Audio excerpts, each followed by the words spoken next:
আসসালামু আলাইকুম রহমতুল্লাহ।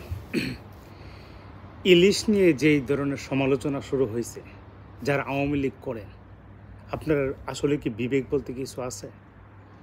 আপনাদের বিবেক বলতে কোনো শব্দ নাই।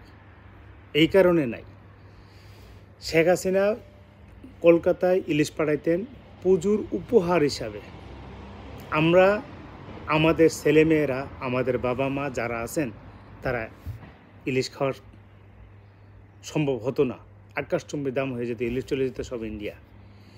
আর আজকের এই সরকার ইলিশ যখন বন্ধ করে দিছে, পাশের দেশ তারা ইলিশ রপ্তানিকারকের কাছে সরকারিভাবে আবেদন করছেন। নানানভাবে একটা হিসাব থাকে, যেহেতু ইলিশ আমরা সরকারিভাবে তারা কমিউনিকেশন করছে, ইলিশটা ছাড়া তারা পুজোর সম্পন্ন হবে না। একটা দেশের সাথে তীক্ষ্ণ সম্পর্ক করার চাইতে আমরা বিজনেস করি, তারা আমাদের সাথে বিজনেস করে, আমরাও তাদের সাথে বিজনেস করি। তো তারা বিজনেস করছে, আমরা বিজনেস করছি, এটা খুব রেগুলার।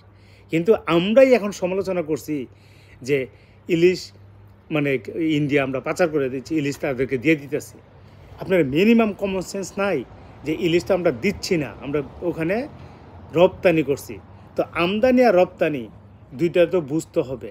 আমরা যদি কিনি আমদানি, দেই রপ্তানি, আর উপহার দেওয়া এটা কিন্তু রপ্তানির আওতায় পড়ে না।